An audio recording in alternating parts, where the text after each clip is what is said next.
God-woken. Dallis told me about you. You must be as hard as diamonds, and twice as bright, to have come so far. Your divine welcomes you.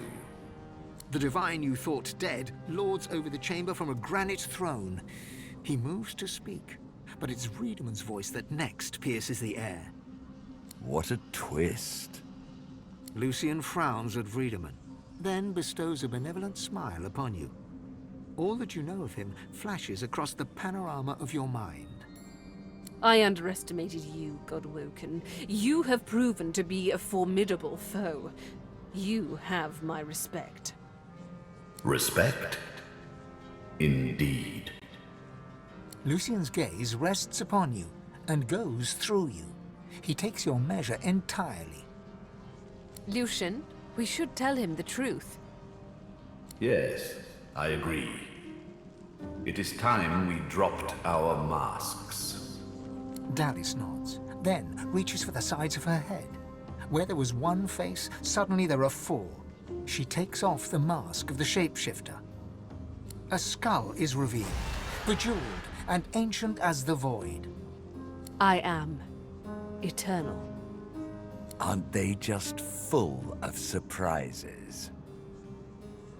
Fear not, Godwoken. Dallis is on the side of all that is good. She is helping me rid Rivellon of the influence of the Source. Listen to her.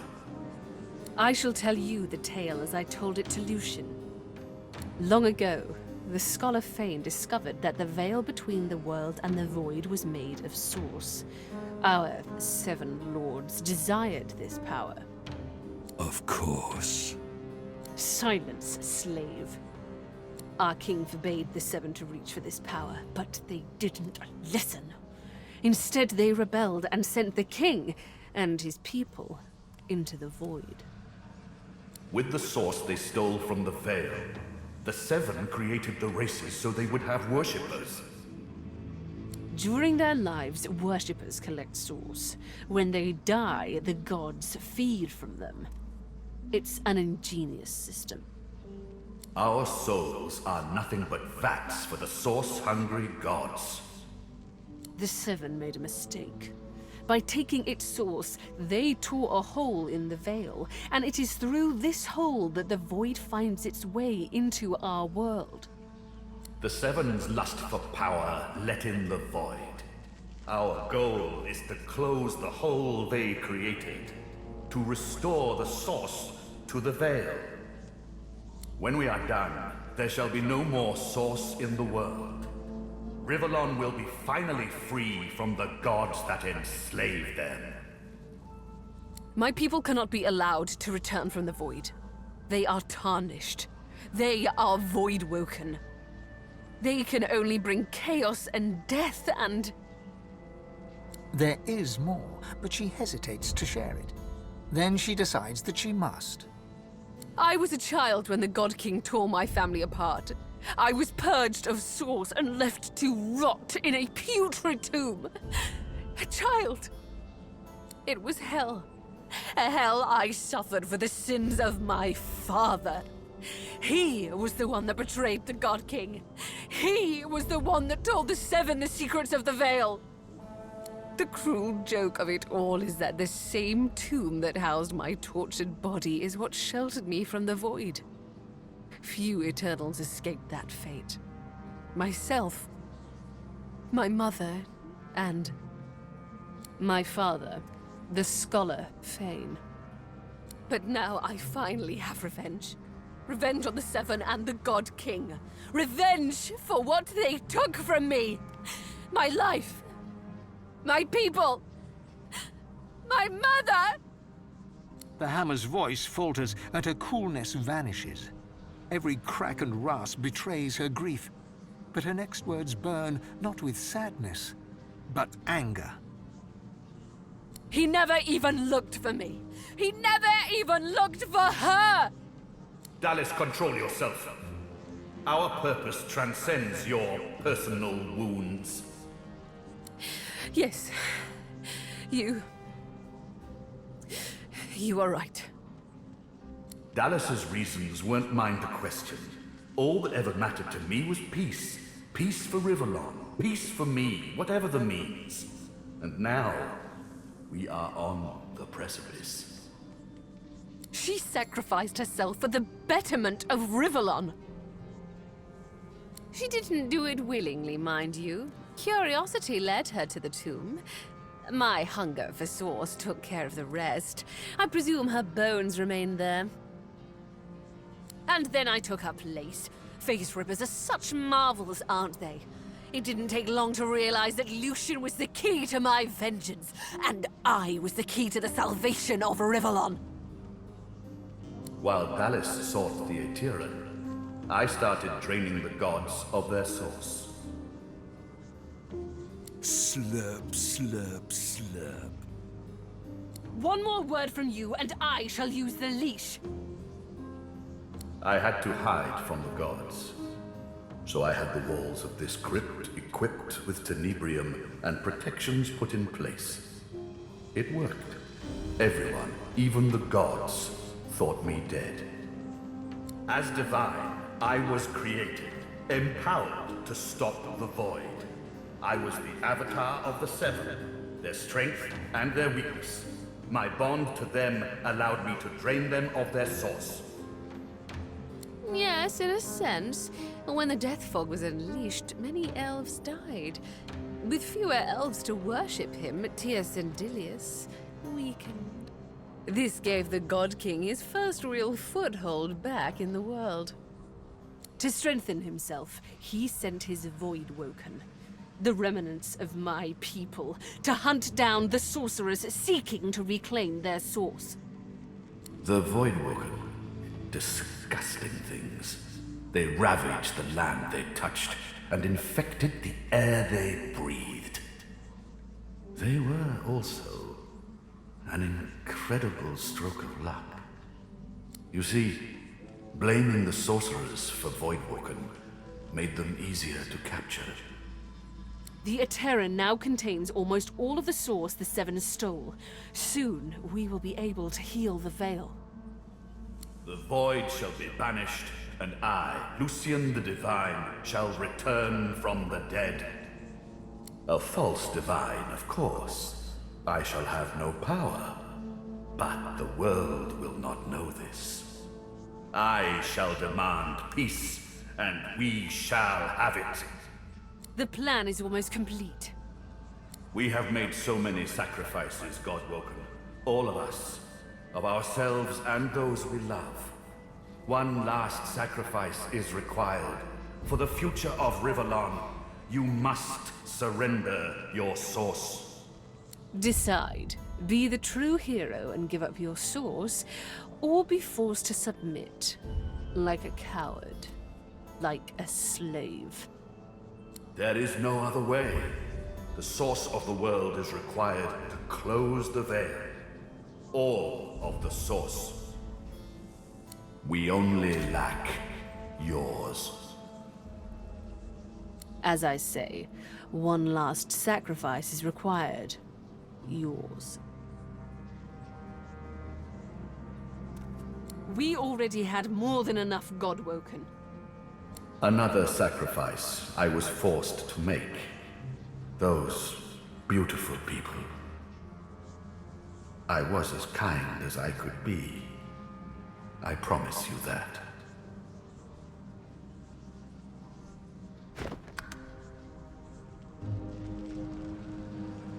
Then let us proceed.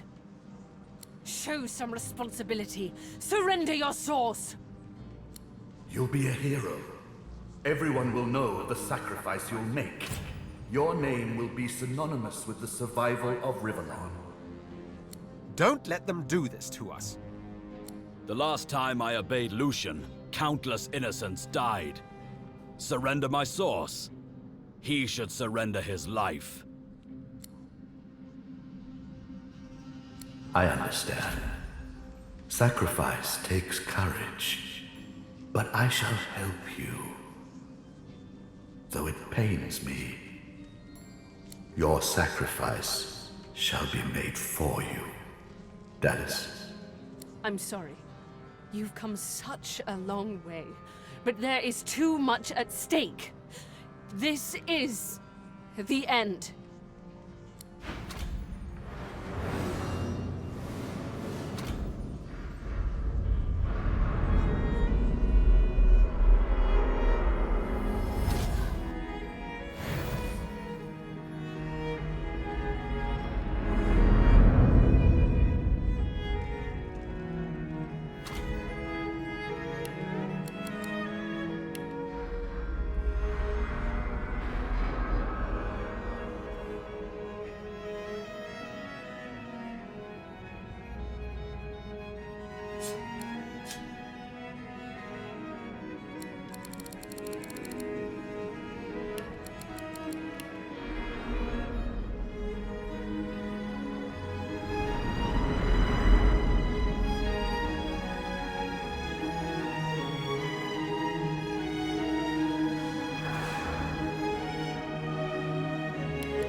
Are you feeling poorly, Dallas?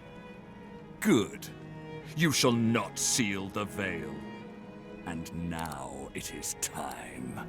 I call on the God King. Come claim what is yours. How? What? You are unleashed! Friedemann cackles in delight at this turn of events. His unbridled glee slithers into your veins and throttles your heart. You left the leashing wand next to me, you stupid maggot. So accustomed had you become to me pretending to be your slave. Kill him! Do shut up, you tedious buffoon. And don't look so surprised. As if I would allow that bone-bag Dallas to enslave me. Me? This is not the time for talk. Kill him, now! Too late, you moldering, blight-stained pigs. Grant me power, my ally. God King, I call on you.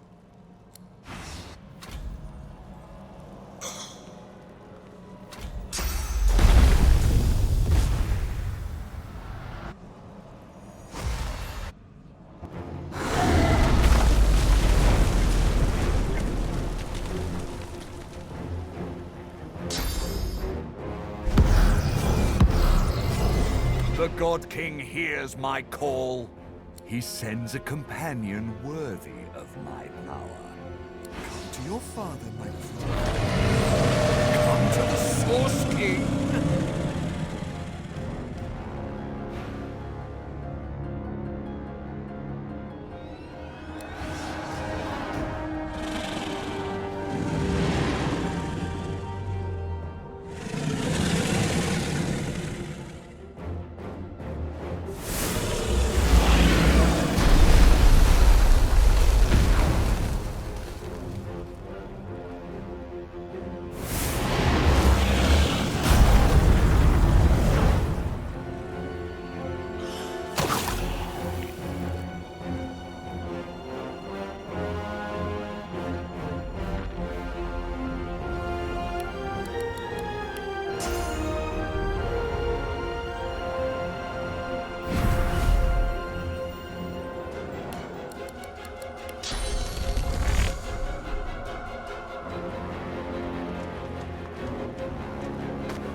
Then let us show some respect. You'll be a hero. Don't let them... The last time I obeyed Lucian, I am your I'm sorry.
Are you feeling poorly, Dallas? Good. You shall not seal the veil. I call on the god... How? Friedemann, You left... Kill him! Do shut up. This is not the... Too late, you moldering, blight-stained pigs. Grant me power, my... You dare interrupt Brachus Rex? How novel. Who are you to challenge the Source King? Ha! You are the fetid dirt on my boot. You are nothing at all. I am the Source King. I shall rule.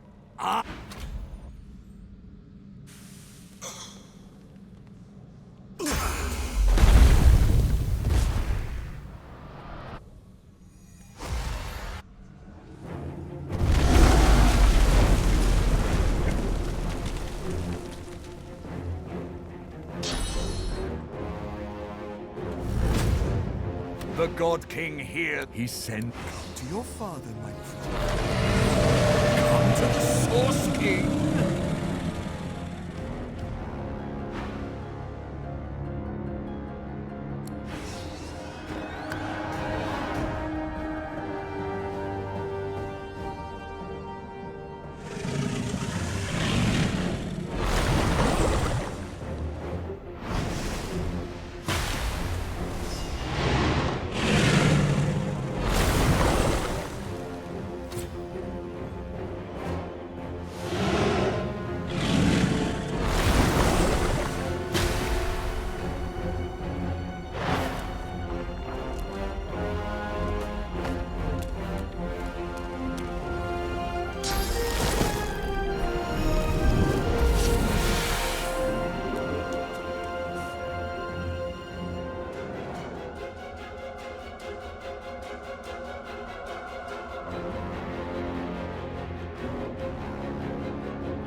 I'm ready.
Lucian struggles to rise, but the weight of his own pain leaves him to gravity's mercy.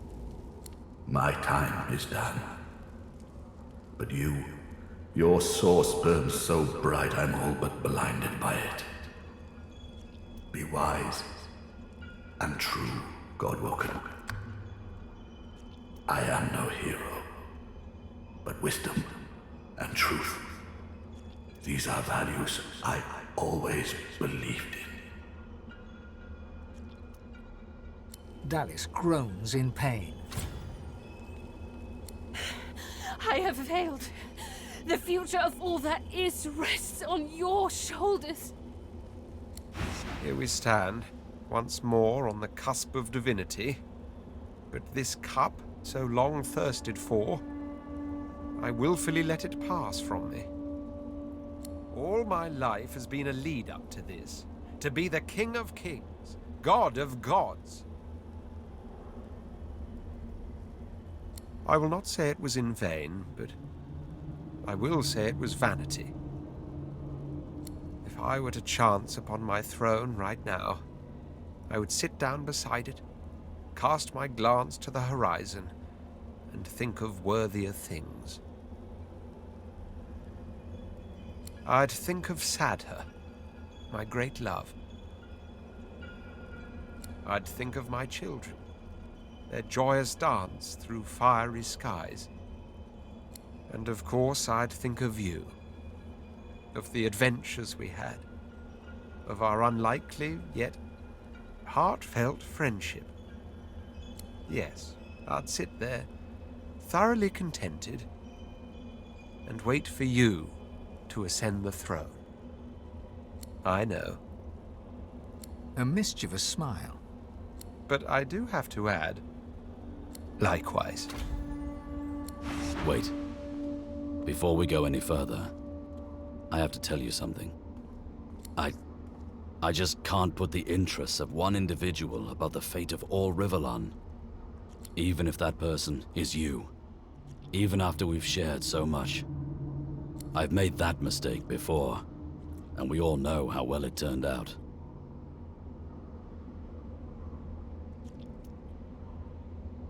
At one time, I thought we could. But I was wrong. I need to face this end alone.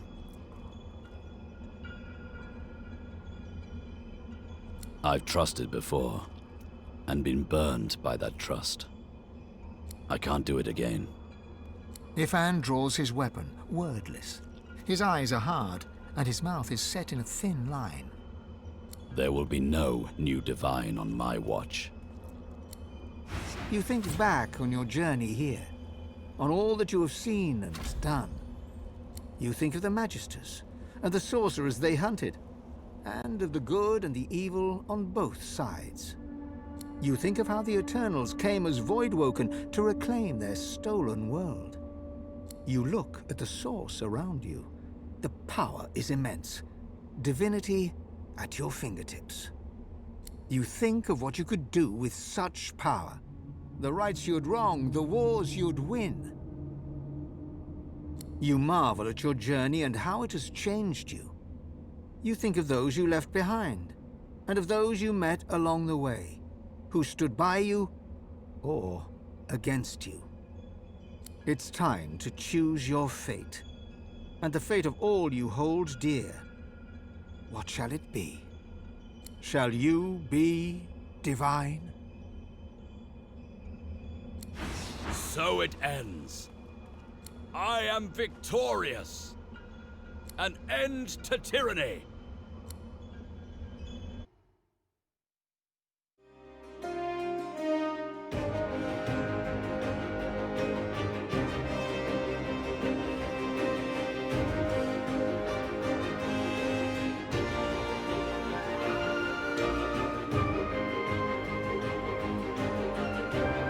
And so it ended.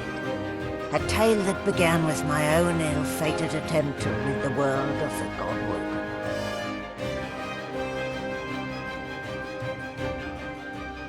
When the dust settled, no new divine had risen. Instead, all sorcerers were released into the world for all the people and every creature to share. Everyone was now a sorcerer. And united, the peoples of Rivellon pushed back the God King into the very depths of the void. This should be a new golden age of peace and prosperity. But alas, it was not to last. With many greedy for wealth, power and position, the struggle soon began anew. Source, the very language of creation, was used in violence once more. The never-ending contest for power continued. As for me, my last hope of ever being freed of the God King's terrible tyranny faded when the Godwoken failed to seal the veil. An eternity of pain and suffering is mine, in service of the King, until the day I am freed, the day the God King returns.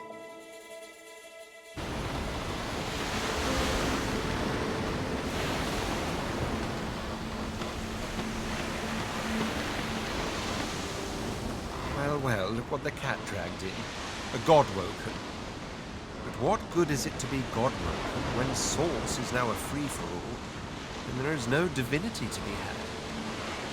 Don't fool yourself. In the absence of a master will rise. King, God, there is still power to be had. As long as there is power, there is conflict. Source for all, it is but the dream of an idiot who will soon wake to find his wrists in shackles. In that sense, I suppose I should look upon it all as an opportunity. People crave authority. They'll beg for a sorcerer king like me. Please, I'm not a dilettante. He sighs, which seems to ease his surly countenance. But come, we've travelled too long by one another's side to end with an argument. We'll not part on bad terms, will we? Home. After all, I've dragons to raise. I need to teach them to be good boys and girls before they set the entire world on fire. There may be an accident or two along the way. Can't be helped, I'm afraid. I do so long to see my palace again. The Forbidden City. The scents of spices and incense. The sound of sitars in far-off rooms. To sit all day in perfumed shade, watch the white of the marble change with the journey of the sun. But above all, I long to be with Sadher. Long to finally have the time to love. Oh, but before you go, remember how when we first met, I took you by the jaw to inspect your teeth? Not something one forgets in a hurry. Now, if you recall, as per your own testimony, you can cook, but alas, you lack a sense of fashion, and you've little or no regard for personal hygiene. Far from ideal. Still, I'm nothing if not a tolerant man who believes in individual growth. I'm sure the journey taught you much. As such, I'd like to offer you what I denied you before, the opportunity to become my slave. What say you? But where are you going? Really? It's the lack of manners that I find so unforgivably disgraceful. You had your chance. Now all your life you'll wonder, what if?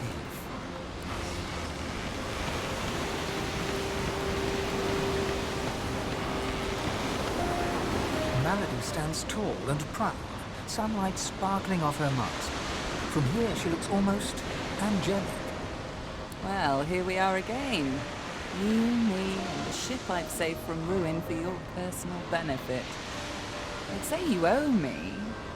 But I state the obvious. Get an eyeful. I expect it's the last we'll see of each other for some time. I have a lot of planning to do, now that there's not to be a new divinity. She drums her fingers testily on her crossed arms. All that work, all that effort tossed into the gutter like a malformed child. Say that now. Let's see how you feel when you realize the true implication of a world filled with sorcerers. Never mind. We'll find another way. Always do. She fingers the mask covering her face. For a moment it seems as though she's about to remove it, but instead she places a hand on your shoulder. We've come a long way together. I did my best by you all the way. Sacrificed much. And I'd have given even more to see you fulfill your destiny. She looks you up and down. I guess this will have to do. Take a moment, why don't you? Relax. Enjoy. I certainly plan to do the same. Oh, I don't know, around and about. Treat myself to some mead, a level 300. Let's say we've earned it. Perhaps our paths will cross again. Perhaps not. Until we find out.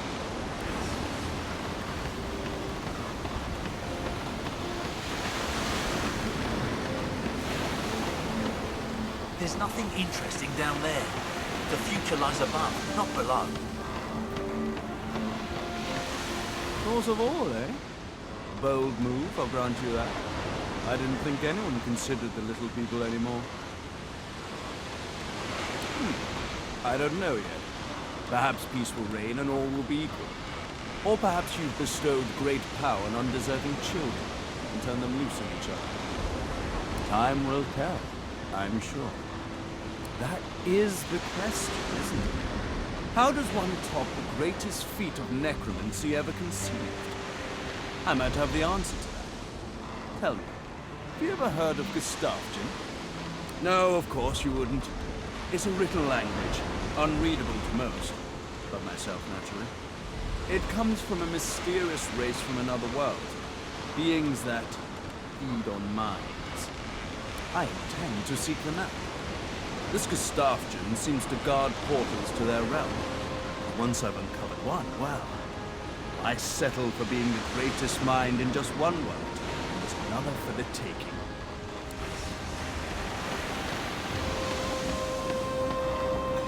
Gareth greets you in thoughtful silence. Gareth greets you.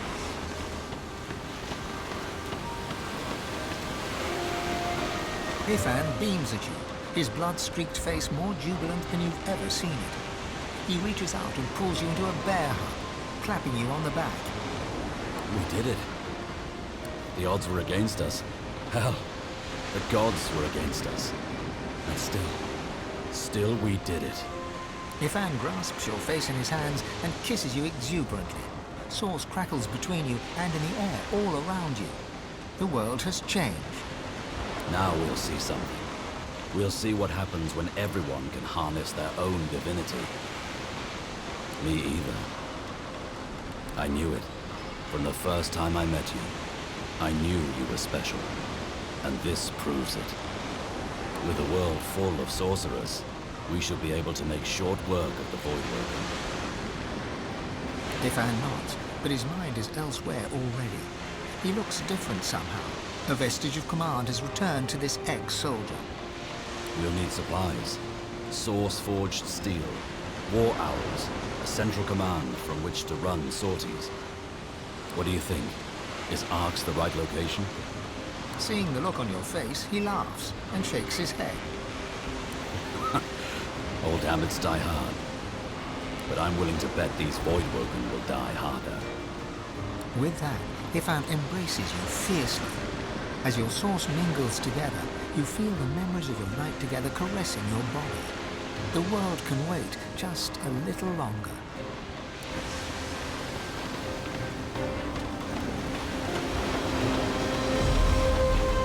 I suppose it's time for me to explore a new form of eternity.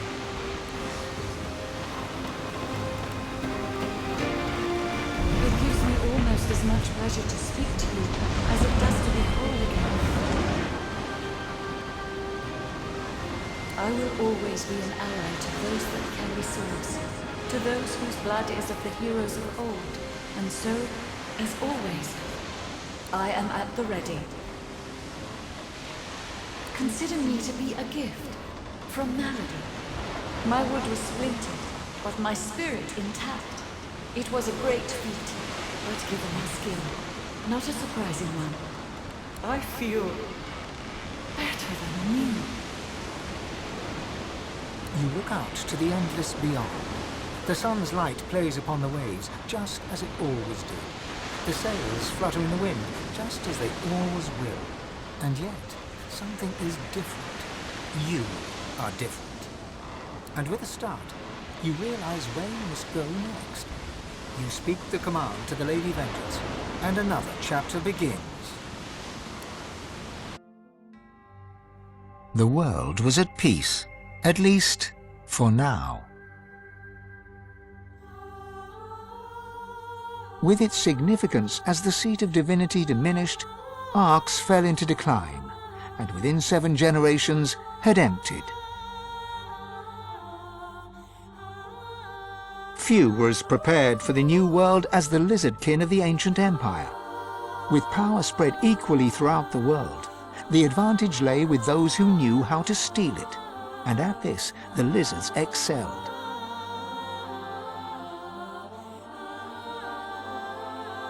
With their queen dead and the Voidwoken gone, the dwarves held the greatest party in the history of dwarfdom. A new king took the throne, the local brewer. 6 days later, he was stabbed to death with a mutton fork.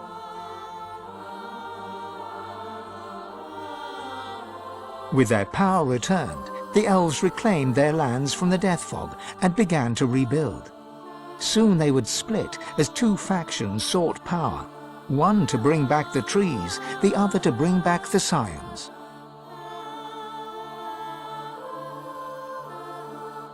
A dwarven joke did the rounds. It ends with the punchline, "So Lucian dropped the death fog on them again."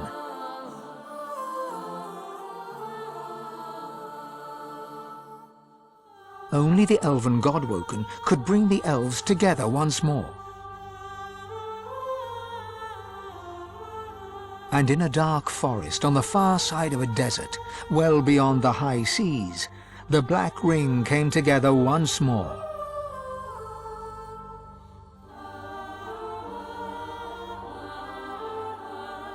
The island of Fort Joy, the old redoubt of the Source King Brachus Rex, was turned over to the people of Driftwood to use as they wished. They turned it into a holiday resort.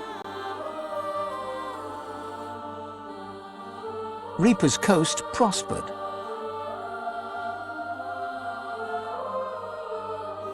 The fisheries returned, and the fertile farmlands produced the greatest harvests the surviving farmers had ever seen.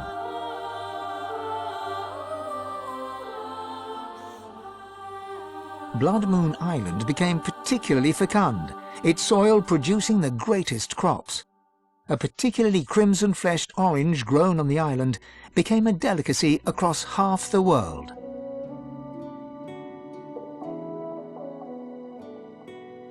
The black pits took fire. The oil there burns still.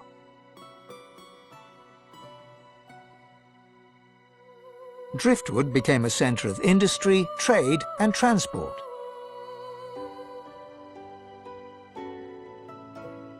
Lohar the dwarf became mayor. His time in office was cut short by an unfortunate wound that spontaneously appeared on his neck.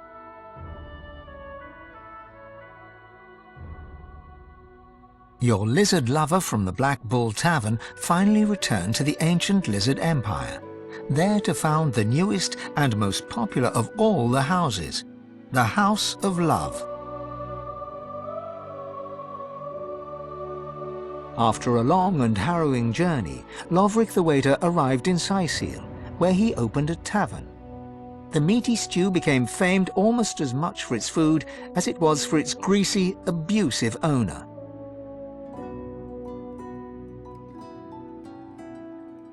Lagan left his over-demanding wife and began a relationship with a local bard. In the spirit of loving generosity, he returned the ring to his now ex-wife.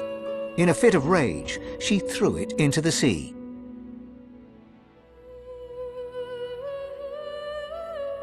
The nameless isle had vanished.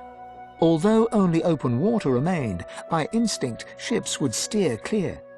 None of the captains could articulate why. Millennia later, adventurers would come in search of the legendary divine city of Arx and the crypt of the great Lucian. None would pass the path of blood. Sir Gareth thanked the surviving Seekers for their service and gave them their freedom. Disillusioned with the rising chaos, he set out alone to find a new purpose. He would never stop seeking. Young Han went into the theatre and became one of the realm's most popular actors.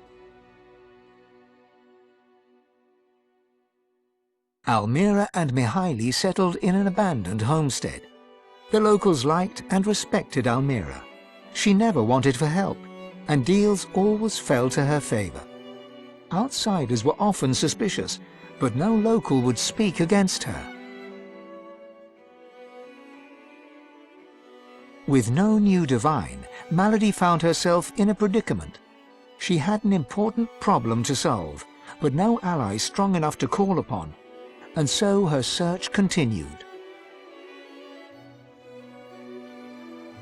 Having performed the greatest act of necromancy in history, Tarquin found the new world unchallenging. He became obsessed with rumors of another plane of existence. One day he vanished and was never seen again.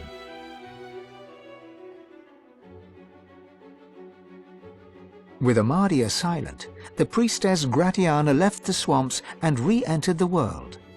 With more undead than ever before, she founded an abbey in the Dragonspine Mountains, offering them shelter from hatred and fear.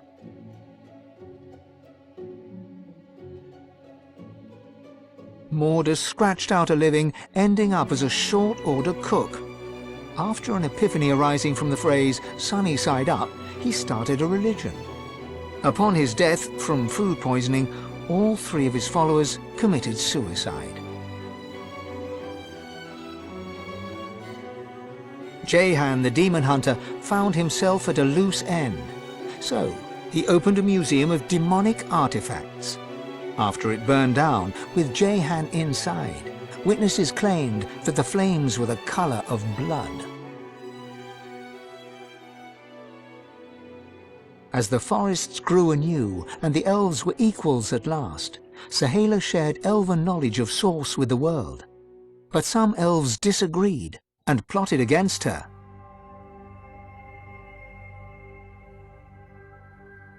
Chief amongst her opponents was Tova, Sahala's own mother.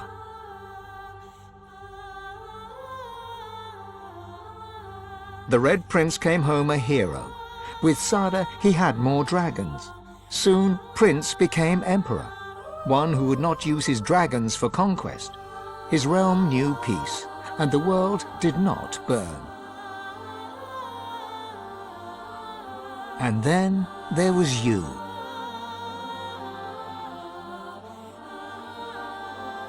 You returned to the world a sorcerer among many. Your future was yours to decide. Did you accept your new status with humility? Only you know the truth.